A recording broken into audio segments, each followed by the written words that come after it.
सेवाश्रम के online class में आप सभी छात्र एवं छात्राओं का स्वागत है। मैं गोस्वामी सर। पिछले दिनों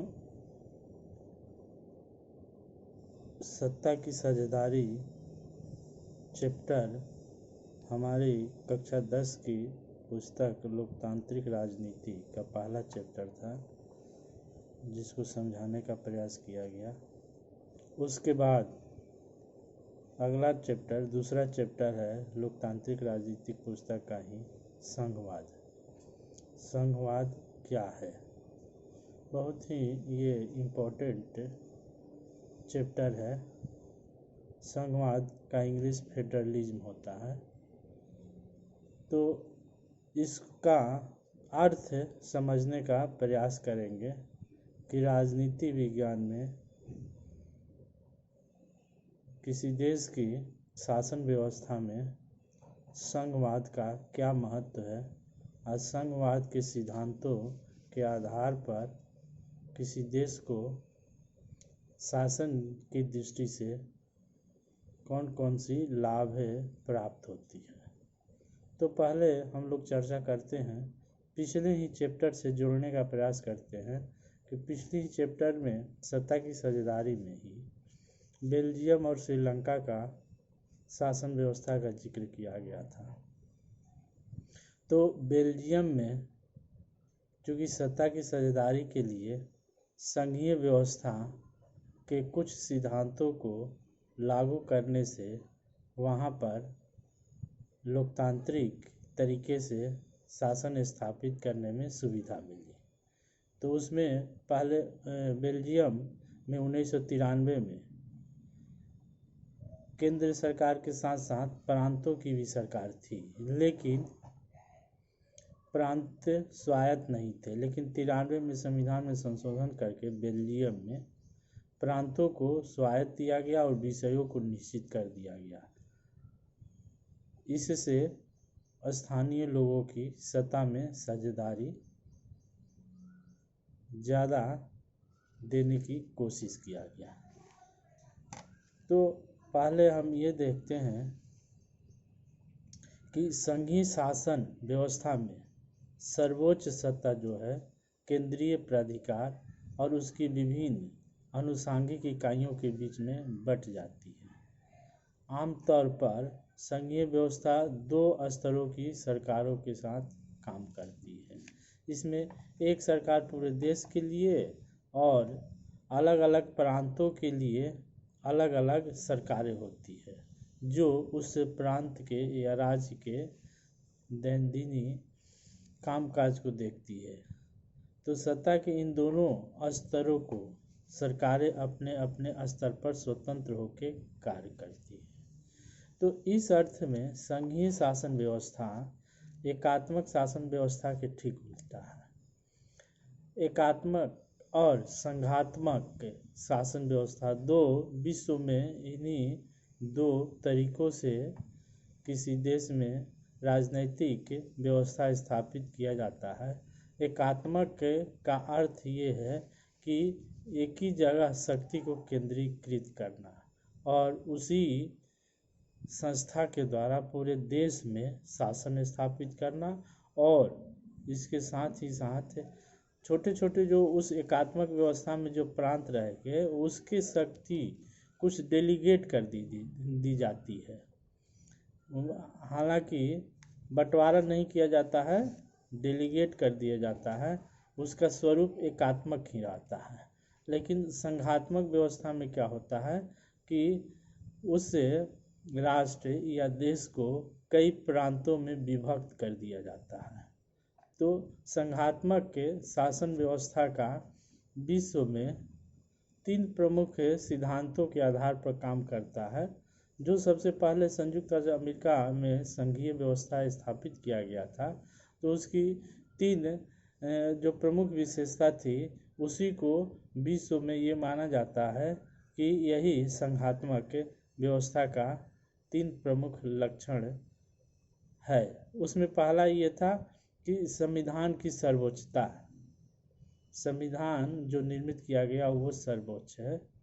लिखित संविधान और न्यायपालिका स्वायत्त सर्वोच्च न्यायपालिका होती है। और तीसरा मुख्य बिंदु है कि प्रांत और केंद्र के मध्य विषयों और शक्तियों का विभाजन होता है। तो यही विश्व में संघात्मक व्यवस्था के तीन प्रमुख लक्षण है या विशेषता कह लीजिए। और सभी देशों में जहाँ पर संघीय व्यवस्था है, लगभग इन्हीं तीनों विशेषताओं को कम बेसी करके वहाँ की राजनीतिक व्यवस्था को स्थापित किया गया है। तो अभी वर्तमान समय में विश्व में 193 देश है। 193 देशों में 25 देशों में संघीय शासन व्यवस्था है, जो इन 25 देशों में विश्व की लगभग 40% जनसंख्या निवास करती है। तो हम कह सकते हैं कि लगभग आधा विश्व की जनसंख्या संघीय व्यवस्था से शासित होती है। तो ये यहाँ पर एकात्मक शासन व्यवस्था और संघीय शासन व्यवस्था विश्व में दो शासन का रूप है। तो संघीय व्यवस्था में केंद्रीय सरकार राज्य सरकार को कुछ खास से करने का आदेश नहीं दे सकती है, जबकि उनकी राज्य सरकारों के पास अपनी शक्तियाँ होती है तो वो केंद्रीय सरकार को जवाबदेह नहीं होती है। संविधान के द्वारा ही राज्य को शक्तियाँ मिली होती है। ये दोनों सरकारें अपने अपने स्तर पर लोगों को जवाबदेह होती है। मतलब ये दोनों सरकारें जो हैं एक ही शासन पर, एक ही जनता पर शासन करती है। यहाँ सरकार दो या दो से अधिक स्तरों वाली होती है। अलग अलग स्तर पर सरकारें एक ही नागरिक समूह पर शासन करती है, पर कानून बनाने और कर वसूलने और प्रशासन का उनका अपना अपना अधिकार क्षेत्र होता है। इस तरह से देखते हैं कि संविधान के मौलिक प्रावधानों को किसी एक स्तर की सरकार अकेले नहीं परिवर्तन कर सकती है, दोनों सरकारों के द्वारा मिलकर संभव होता है। और अदालतों को संविधान और विभिन्न स्तरों की सरकारों के अधिकारों की व्याख्या का भी अधिकार रहता है। तो इस तरह से हम देखते हैं कि जो प्रांतीय सरकार है उनके मध्य या प्रांत या केंद्र के मध्य यदि कोई विवाद होता है तो उसका समाधान सर्वोच्च न्यायालय उसको समाप्त करने की कोशिश करता है। ठीक ना। तो वित्तीय संघवाद में वित्तीय स्वायत्तता निश्चित करने के लिए विभिन्न स्तरों की राजस्व की अलग अलग स्रोत होता है। मतलब प्रांतों को भी राजस्व संग्रह करने का अपना अधिकार रहता है और केंद्र भी राजस्व संग्रह करता है। तो इस संविधान के द्वारा ही दोनों स्तर की सरकारों में विषयों का विभाजन कर दिया जाता है। ये संघवाद का सबसे प्रमुख लक्षण है। और कोई भी सरकार एक दूसरे के अधिकार क्षेत्र में हस्तक्षेप नहीं करता है। तो अब यहाँ ये प्रमुख विशेषता देखें संघवाद का क्या क्या है। इसका 3 विशेषता पहले प्रमुख चर्चा की है कि लिखित संविधान हो, सर्वोच्च स्वायत्त न्यायपालिका हो और प्रांत और राज्यों के मध्य, प्रांत और केंद्र के मध्य विषयों का विभाजन हो। पृथक्करण का सिद्धांत जो यूरोप के एक दार्शनिक थे मोंटेस्क्यू, उन्हीं के सिद्धांतों पर संघ ये सिद्धांत में विषयों का विभाजन करते हैं ताकि व्यक्ति नागरिकों के अधिकारों की सुरक्षा हो सके। हमारा सबसे बेसिक उद्देश्य वही है, जनता की अधिकारों की सुरक्षा करना है। उसके लिए चाहे एकात्मक शासन व्यवस्था हो या संघात्मक शासन व्यवस्था हो, उसकी प्राप्ति ही पहला उद्देश्य है और उसी के लिए सभी देश काम करती है। तो अब यहाँ पर प्रश्न उठता है कि संघीय व्यवस्था जो है उसका किस तरह से गठन होता है, तो इसके लिए संघीय व्यवस्था के गठन विश्व में दो आधारों पर, दो स्वरूपों पर गठन किया जाता है। तो इसमें जो शक्ति का बंटवारा है अलग अलग किस्म का होता है। तो पहले स्वरूप पर चर्चा करते हैं कि संघ की स्थापना किसी ऐतिहासिक संदर्भों में होती है। संघीय शासन व्यवस्था आमतौर पर, अभी चर्चा किए, दो तरीकों से गठित होता है। पहला तरीका जो है, इसमें दो या दो से अधिक स्वतंत्र राष्ट्र साथ मिलकर एक बड़ी इकाई का गठन करते हैं। तो बड़ी इकाई जो है वो दोनों स्वतंत्र राष्ट्र अपनी संप्रभुता को साथ करते हैं, अपनी अलग अलग पहचान को बनाए रखते हुए, और अपनी सुरक्षा और खुशहाली को बढ़ाने का रास्ता अख्तियार करते हैं। तो इस तरह से हम देखते हैं कि जो पहले स्वरूप का संघवाद का गठन है उसमें दो या दो से अधिक क्षेत्र या स्वतंत्र देश कह ले या प्रांत कह ले, वो मिलकर एक बड़े समूह का गठन होता है।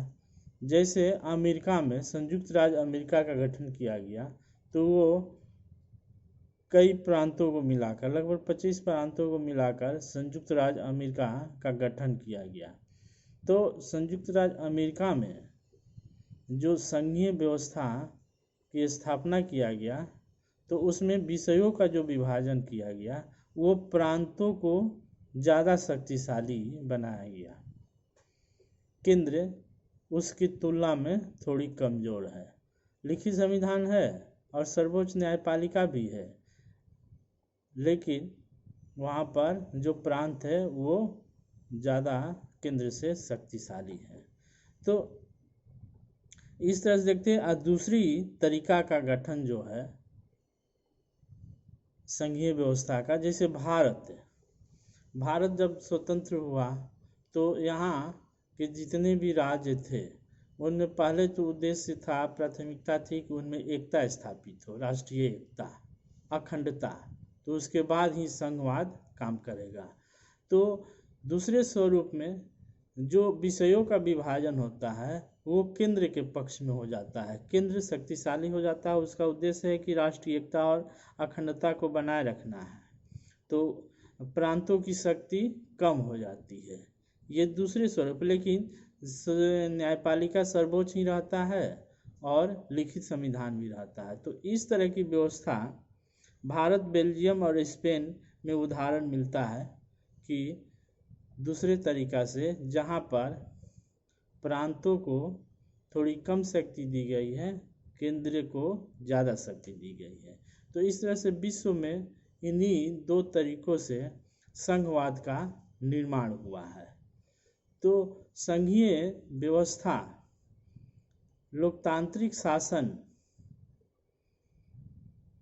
के तरीकों में एक विस्तृत क्षेत्र में फैले हुए देश के लिए ज़्यादा उचित होता है कि उस देश के क्षेत्रफल, अलग अलग क्षेत्र के लोगों में विविधता होती है। तो उस विविधता को बनाए रखते हुए उसमें एकता और राजनीतिक व्यवस्था स्थापित करना होता है, ताकि एक शक्तिशाली राष्ट्र का निर्माण हो सके। संघवाद का मुख्य उद्देश्य भी यही है कि एक शक्तिशाली राष्ट्र का निर्माण करना और उसमें विविधता में एकता, सभी जाति और धर्म के अस्तित्व को स्वीकार करना, वहाँ निवास करने वाले सभी जाति और संप्रदायों की समान भागीदारी निश्चित की जाती है। तो इस तरह से हम देखते हैं कि संघीय व्यवस्था विश्व में किस तरह से गठन किया गया। संघवाद क्या है, संघवाद की विशेषता आप लोगों के सामने प्रस्तुत किया गया, और विश्व में किस तरह से संघ का गठन हुआ दो तरीका से, तो उसकी भी चर्चा हम लोग किए। अब अगले क्लास में भारतीय संघीय व्यवस्था क्या है उसके बारे में चर्चा करेंगे। आज बस इतना ही। यदि किसी को समझ में संघीय व्यवस्था नहीं आता है तो फिर रिक्वेस्ट करेगा तो दोबारा उस पर समझाने का प्रयास हम करेंगे। धन्यवाद।